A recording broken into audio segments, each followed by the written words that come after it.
for evil party.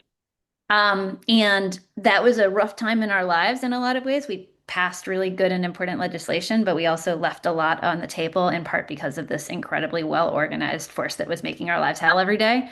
Um, we went off, we did other things. I worked on human trafficking policy, Ezra worked on poverty policy. When Donald Trump was elected in 2016, we, like a lot of people, were thrown into disarray, and we were not sure what to do because everything that we cared about was on the verge of being under attack. And we felt like Washington wasn't responding the way that it needed to. We felt like regular people were reacting with the alarm that was necessary, and our political leaders weren't. And so we decided to take all the lessons that we had learned as congressional staff watching this local organizing force, turn them inside out, reverse engineer them, put them out into the world, and invite people to build and form their own power, and take control of the political system, recognizing that, you know, a lot of this stuff is stuff that insiders attempt to make sound really complicated when the reality is actually that that power, that control, that knowledge can and should be at the hands of regular people wherever we are. So we put together a guide, we put it on the internet, it went viral. Suddenly, thousands of people were organizing local Indivisible groups all over the country and coming to us with all kinds of follow-up questions that we could never possibly have imagined when we first put out our typo-filled, 23-page guide to local organizing. And so we decided to start organizing in partnership with people. And 9 years later, God, I hope it's not 10 years later, getting really close to 10 years later, um, we are really proud to support hyper local, grassroots, volunteer based leadership all over the country. We believe fundamentally that change does not start in Washington. Change comes to Washington, and it comes to Washington when people organize and take the power that is theirs and use it and leverage it in order to demand a better world. That is what we're doing together. That is what we are so proud to be here. I am really excited to be joining with you tonight. I've heard a little bit about what is possible and what has been made possible in Douglas County by that kind of organizing, defeat of the Home Rule Initiative, school board elections, the kind of actual grassroots shoe leather work that changes power on on the level that we actually need it changed. And that's exactly what we want to tap into, and that's where we're proud to partner with you. Now, this has been an extraordinarily hard last couple of years. We have seen for our own eyes as the most powerful people in American society have left and right folded to a would-be authoritarian. We've watched billionaires and corporations and media institutions and law firms and universities. I could keep going. The list could go on for a while, but we've watched as really powerful people have collectively done the bidding, folded in, or gone quiet as forces of authoritarianism, bigotry, xenophobia, and corruption have taken control in Washington, D.C. And we've also seen something really powerful and beautiful, which is that once again, regular people all over the country have said, hell no, hell no. I'm going to step forward. I'm going to take some risk myself personally in order to organize, in order to stand up and say no, in order to protect my neighbors, in order to ultimately change the conditions of power that allowed this to happen. That is the movement that we are part of. That is what we have been doing over the last year and a half, has been staving off a would-be authoritarian from consolidating power. And now we are poised in less than 100 days to fundamentally change that representation in Washington and around the country. I think we're heading into an election cycle where there will be an epic backlash to Donald Trump, to MAGA, to the politics of cruelty and corruption. I think we have the potential to make it that way, but only if we organize, only if we knock doors, only if we make calls, only if we do the actual work of reaching voters wherever they are, talking to them about whether this is what they wanted, and moving them into action. We have the conditions for an enormous, massive electoral blowout, like the kind that it becomes synonymous in the history books, where they just say 2026 and everyone knows what that means. That means the biggest loss of your of your life. We have the conditions for that. And also, it will not happen unless we are actually doing the work. We're going to have some races that are hard, that require everyone going all out in order to make them competitive, put them on the map. There are places where it's not going to be the easiest, But fundamentally, we got to fight everywhere if we are going to win anywhere. And so I'm proud to be in this with you today. I'm excited to take some questions, and I'm really grateful for everything that you have done to change politics so far and everything that you are poised to do. Thank you so much, Leah. See, this is why we love listening to them, right? Gets you all excited and yeah. Okay, so the organizing team for our group had a chance to put some questions together to get things going. So I'm going to start there, Leah, with those questions. So the first question is, in talking with people, the one thing that we're hearing is that they're not seeing momentum in the large scale protests and whether or not they actually have an impact. Where do we go from here in order to generate some good and big trouble and keep the momentum going? And of course, when's the next No Kings? Yeah. Yep, that's all. That is the question at the moment. Let me give a slightly winding answer to get to the immediate thing that people actually want to know, which is when's the next No Kings. So No Kings is a little bit of a weird protest strategy. It is unusual in that it is not designed to like pass or stop a piece of legislation. It's not linked to one specific policy demand. If there's a fundamental demand, it's like stop this bullshit, right? It's like stop everything here is bad and we are collectively opposed to it. That's for a strategic reason. When we started No Kings in June of 2025, American society was functionally in like authoritarian freefall. We were seeing institutions across American society simply give way to the demands of Donald Trump, the MAGA regime. They weren't defending basic norms, rule of law, prerogatives, all the things that like you actually need a functioning, healthy, democratic society. None of it was happening the way it needed to. I think it's going to be like hard to explain to people who weren't there a few years from now exactly how much fear was everywhere in this country, but it was so deep and it was so profound and it was felt particularly in elite corners of American society.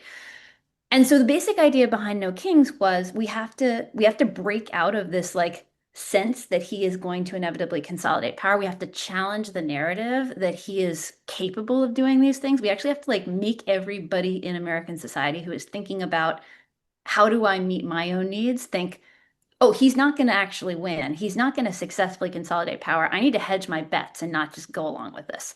And that was the basic theory behind No Kings was get millions of people out into the streets in a broad popular front demonstration that Americans were not going to go along with this. And each of the next three No Kings built from that basic premise. It was like we have a guy who's trying to consolidate power. We are putting together a mass demonstration of people power. It's not actually aimed at him, right? Like Donald Trump is a emotionally stunted, like would like, rageaholic, like whatever. I'm not going to speculate. Um, Donald Trump is not the target. The target is every single person in American society who is making decisions about how much they're going to go along with Donald Trump and how much they're going to push back. And the basic idea is like, you have to think about us. You have to think about the millions of people in the streets. That was the theory. Now, something happened along the way, which is we kind of brought Donald Trump back down to earth. Like in 2025, there was this sense of like they could do anything and they could get away with it, and you'd better go along with them. By this point in 2026, it's more like this guy is staggering along. He's wildly unpopular. He keeps doing things he's not actually able to get away with. And we're going to clobber him in the next election. And so you start to actually successfully dissipate a little bit of that sense of fear, that sense of we've all got to go along with him. And you start to like chip away at that sense that they're going to successfully consolidate power. So that was to me the huge success of the first three No Kings. Obviously, it's not just No Kings, but like that was the way in which we changed and transformed the narrative together.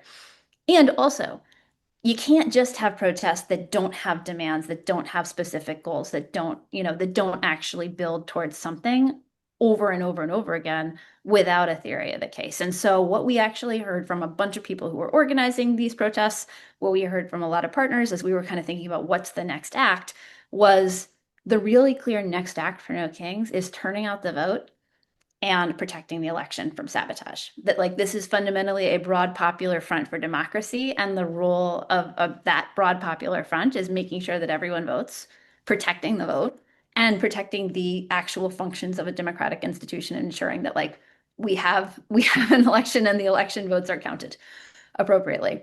So we are working towards an announcement. It's not this week, but it's going to come pretty soon around when the next mass day of action is. But what I want folks to know is that it's going to be a little bit different than what it has been before, because the central question that we are asking ourselves is that basic thing. How are we going to turn out the vote collectively through a No Kings mass day of action? And how are we going to protect the vote and protect our democratic systems? Because we know very well that this guy is clear. He is not on track to win. And so he is going to try to steal it. Great. Okay, thank you. Let's see. What part is Indivisible playing with the Dems, if any, to create a cohesive agenda so that the American people understand what will happen if or when congressional control changes with the midterms? So just for the folks in the room, remember that Indivisible is not a political party. And so they're not part of the Democratic platform or anything like that. They are certainly independent in that regard. Yeah, this could go in, I could go in a couple different directions with this. What I would say is that I think one of the challenges that we're having right now is that there's not really the kind of center of gravity in the Democratic Party capable of identifying kind of the core planks of the platform and driving that message relentlessly, such that there's even a place to negotiate that. Hakeem Jeffries has ideas about what should come next. We have weighed in. I think a lot of what he's actually advocating for, recognizing he's not our closest political ally, but a lot of what he's thinking about is some combination of affordability and accountability. And those are both good and important things. Defining what affordability is a bit of a like mess within the Democratic Party right now.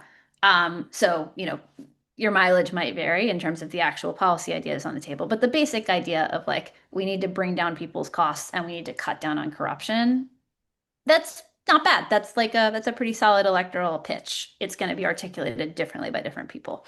Um, I will say we're not a think tank, right? Like we're not going to come up with the policies ourselves. There are people who are working on different versions of that. But like we have a little bit of a marketplace of ideas approach to that, where we think what's more important than us coming up with it is to watch what's taking off various places, watch what's resonating with people, and sort of scale up and recognize that in the different locations where it's happening. So I would say we're not taking a heavy hand around kind of like crafting a policy agenda right now, in part because like it's a midterm election. It's mostly going to be about Donald Trump and whether you are happy with the status quo or not. Um, and in part because there's not like a central, like a democratic center of gravity to really have that conversation with. Now, that changes after the midterms, in large part because at that point, if we win the House, we win the Senate, you have new powers and you have the ability to start to craft an agenda with an eye towards 2029.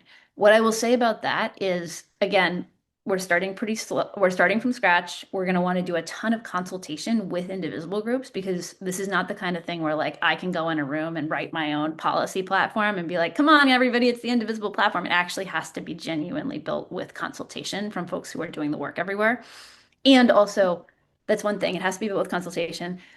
The other is it's got to be pretty big. Like we're so far away from the era where, a single piece of legislation or a single reform is going to address things. We need Supreme Court reform. We need voting rights reform. We need economic structural reform that actually addresses people's incredibly worsening economic conditions and makes them feel like democracy is worth buying into. I'm not going to come up with all the policy ideas there, but I think that we collectively are going to have to figure out a way that we go big together, because what we know really clearly at this point is that people are experiencing, they're experiencing the crisis in our society, and they are detaching from democracy as a result of the fact that it is not delivering for them. So to that end, the follow-up question is, where do you feel like that we as an indivisible organization, and I'm thinking about certainly our group, have made progress, and where do you think we're falling behind or need to sort of step it up? As a movement, let's see. So I think that we have built like literally historic ability capabilities of mobilizing. And it's like literally historic. Like, I've been doing this a while at this point. The single largest day of protest in the first Trump term, or largest protest in the first Trump term, was about 750 events on the day protesting family separation in 2018. We are now mobilizing at a scale that is like four times that when we do turn out collectively for no games, which is extraordinary. Like that, it's literally just completely unprecedented in American history. So that's extraordinary. What I think we are continuing to do well in some places and struggle within others is taking that mobilizing energy and turning it into ongoing, sustained engagement that expresses itself via advocacy, via local organizing, via electoral organizing, via all of the means by which we can collectively exert power. I'll give an example. I was at an event like last month, and the moderator for this, it's like 200 people in the crowd. The moderator asked, raise your hand if you've been to a No Kings protest. And everyone says, 95% of the people raise their hand, and then asks, raise your hand if you've been to an ICE Watch training or a Know Your Rights training. And like 35% of people raise their hand. And, we can do better than that. We can get everyone through that kind of training process. We can get more people out on the doors. We can get more people running for office. There are a lot of folks out there who know something's wrong and still need to like find their home, find their ask, find the way that they can successfully be invited into the work that keeps them engaged for the long term. Because it's fundamentally not about a single day of protest or like how many people can show up on one day. It's about how many people are actually able to keep engaged in a meaningful way for the long term. Yeah, and I would agree with that. In just even our meetings, we see that the ebb and flow of Yeah. engagement. And, summers are tough and Summers are tough. Yep. yeah, we're hoping that the fall people re-engage after they've been gone. Yeah. Okay, so I have other questions, but I'd like to turn it over to somebody in the group. Yes. Miss- I don't know. I have a couple of questions. I'm wondering if you survey the different memberships about priorities. Have you done that locally or nationally? I don't know about where people's priorities are within different subsets of all of those issues we're facing. Yeah. Hear that question, okay, Leah? We survey people about priorities. Yeah. We try to do a bunch of different kinds of listening in order to get an overall holistic picture of where leaders are and where people within indivisible groups are. Some of the ways that we do that are by direct surveys. We will do like, for example, when we were developing a primary program, we did a survey out to people asking folks what's important for you. How do you feel about primaries? How likely are you to get involved? What are the most important issues for you? We're going to construct a program based on the input that we get about like the red lines for you.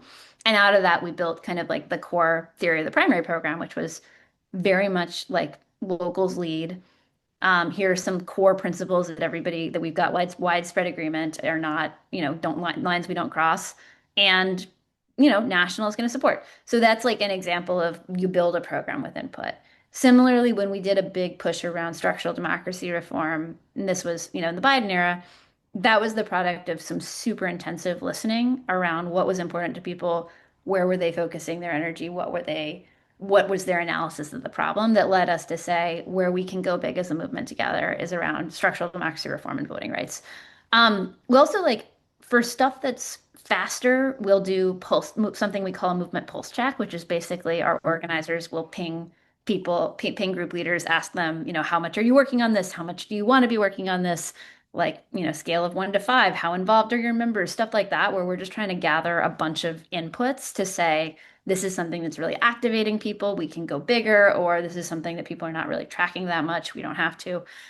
Anyways, long story. And then, of course, Ezra and I do our weekly What's the Plan, which is a call that we do. It's a live Zoom. People do Q&A and upvote their top questions.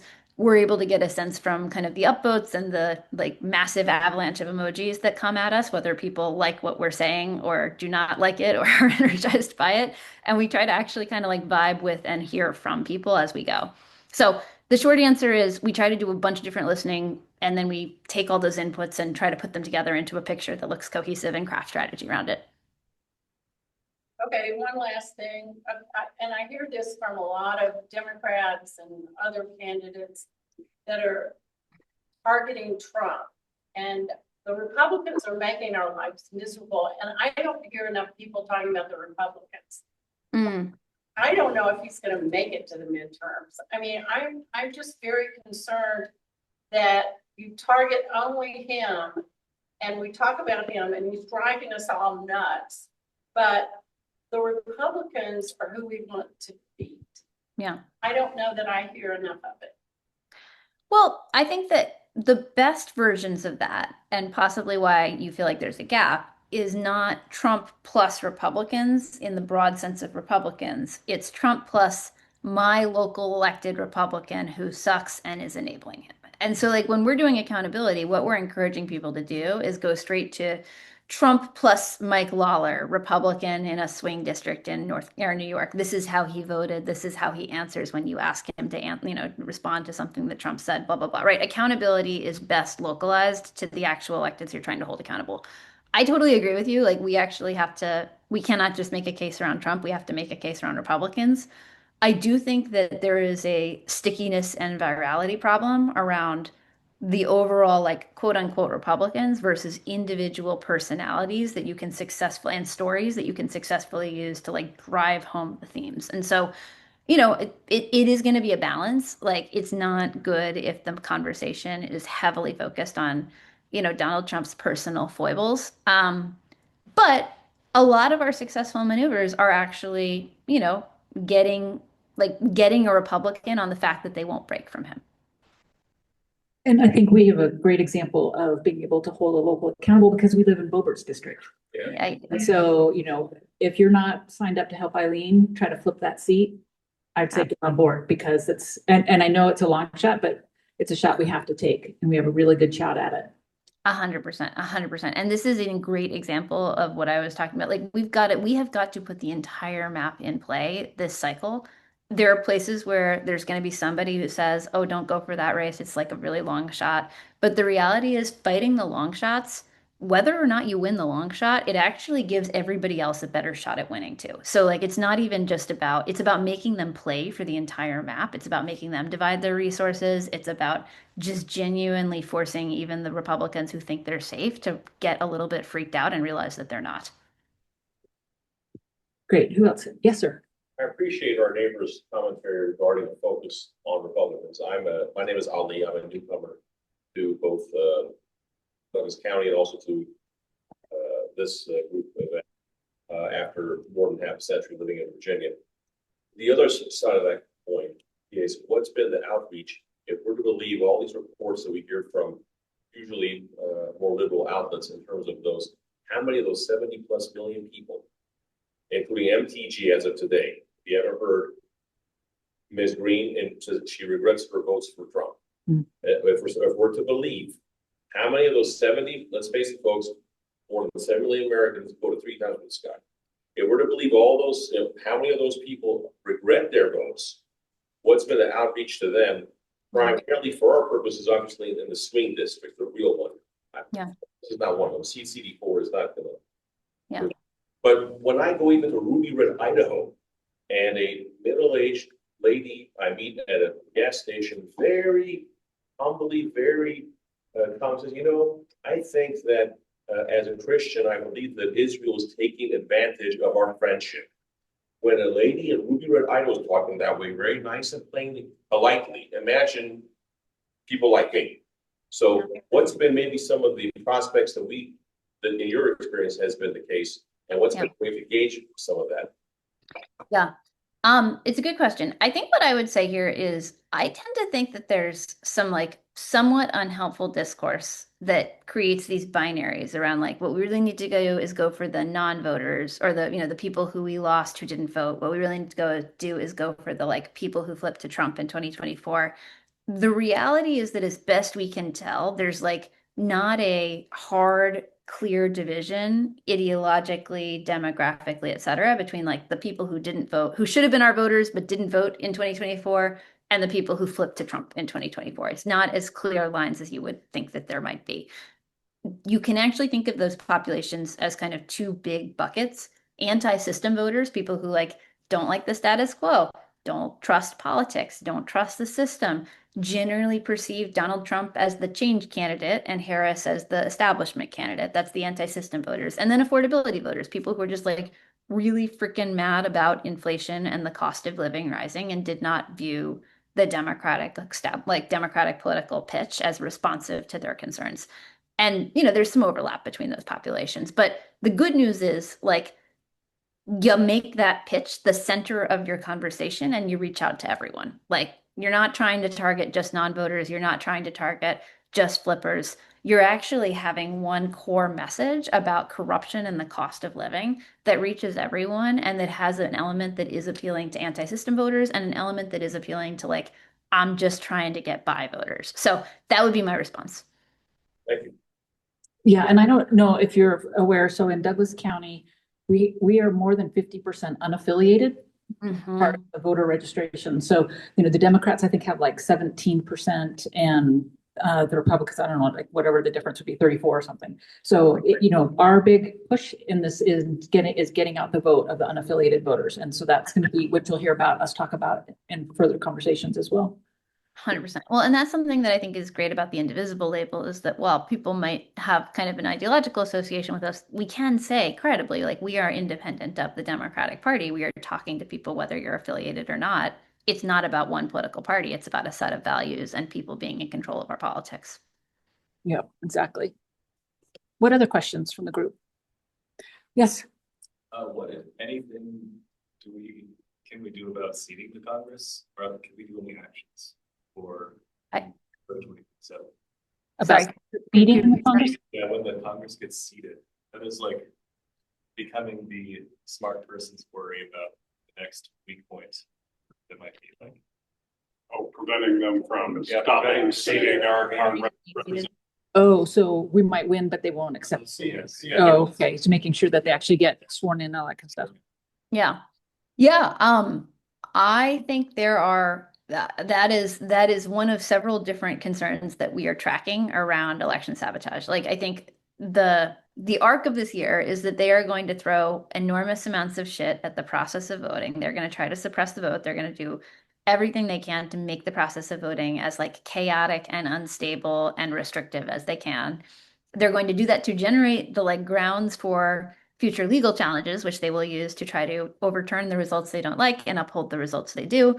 And there are all kinds of concerns about like local election officials, state legislatures, intervening in the process by which state results are certified. And then ultimately, yes, like any version of the chaos before that successfully being upheld by courts, leading to Trump then refusing to seat an incoming Congress. And I will just say, I think that one of the things that's been very frustrating about the last year and a half is that we've tried really hard to raise the alarm about exactly how militarized Washington, D.C. has become. They have deployed a lot of National Guard there. They have deployed them in some cases with Democratic governors' cooperation. It is not good that there is a heavily militarized presence controlled by the president in Washington, D.C. right now. That is really bad. I would say that at each stage of this process, whether we win, the extent to which we win at each stage creates the conditions that make the next escalation more or less likely. I think that if we're able to beat back a bunch of election sabotage attacks and we win obvious, massive, resounding victories in a ton of surprising places, it's really unlikely that Donald Trump is going to successfully have the political capital required to pull off something like that. It's not that he won't try, it's that a bunch of different entities, it's that successfully doing that requires many, many, many people to go along with you. And a lot of them won't if they think that the most likely outcome is that he's going to fail. Now, a core part of that is also us preparing and being ready to mobilize at any moment as attacks happen in order to generate massive, clear national backlash if it's apparent that he's actually trying to steal the election at any point. We are going to be talking about this some on Hands Off Our Vote later this week. We are going to be building out plans over the course of the next couple of months around rapid response mobilization via both Indivisible and the No Kings Network. Then when I talk about what No Kings is planning and preparing for during this election window, this is really core to it, is the capacity to have massive national outrage everywhere in the country in the event of one of those like Hail Mary passes. That won't be the only thing. It's not enough on its own, but it is really important for creating the environment in which any push like that fails. And we'll talk after Leah leaves us, we'll talk a little bit about the campaigns that she's talking about here, and then also what's happening in Colorado that we can get involved in. Okay, Sue, you had a question? And yeah, just really quick. Big fan, Leah, you and thank you for your courage and leadership.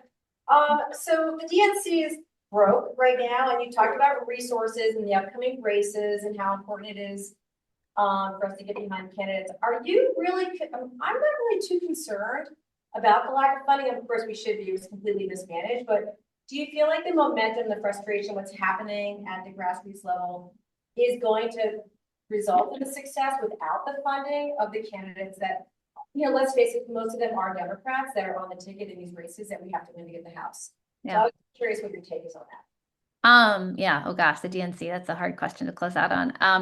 I think optimally the DNC would not be a mess right now. I think it's not good for us that it's kind of like staggering from crisis to crisis and has no money. I think in particular it's less good because recent Supreme Court cases have made it easier for the formal party vehicles to coordinate with candidates. And so it's not good that like a vehicle that actually is more useful than ever is functionally a non-player. I also think that we're not actually in a cycle in which candidates are struggling to raise money. Like Democratic House candidates are wildly outpacing Republican House candidates. It's not close at all. I think that we're going to get outspent this cycle. Like we will absolutely be outspent. Every major, source of corporate money is pumping extraordinary sums into Republicans trying to keep their majorities. We do not need to match them dollar for dollar in order to successfully get our message out and be heard. And in fact, it's pretty clear evidence at this point that there's really diminishing marginal returns. Like if you buy, if there's 10 slots, if there's 10 ad slots in a TV program and you buy two of them, you're actually reaching people about as well as if you buy eight of them. And so there's just like, they're going to throw enormous amounts of money at it. We need to be able to maintain the ability to get our message out, but let's be real that we're never going to have parity. Um, I guess we just all say like, I think it's not good. I would prefer that the DNC be functional. Um, and also I think we've got, and I think you lose a certain amount of having like a strategic center of gravity that's able to like look out on the landscape and say, this group is under resourced, that group is under resourced, send money here, send money there. That's too bad. There are still, the DSCC, the D-Trip, which we also have somewhat tense relationships with, but they can function in that role for congressional and Senate candidates. And also, I think good candidates will be able to raise quite a lot of money in this environment because there is an extraordinary amount of activation. Thank you. Okay, thank you so much, Leah. Do you have any parting comments for the group before we let you go? Just a lot of gratitude. Like this is a truly nationwide movement, and I hope that I hope you feel the fact that your gathering, there are hundreds of them taking place across the country this week. There are people in every corner in every county of this world or of this country who are actually thinking about how do we build the power that not only fights back and pushes back against this immediate authoritarian threat, but actually demands the world that we deserve, one where we all belong and we're all included and our needs are met. And I'm just extraordinarily grateful to be in it with you. So thank you. All right. Thank you so much, Leah. Thanks. We hope he feels better. Thank you. All right. Just end the call here.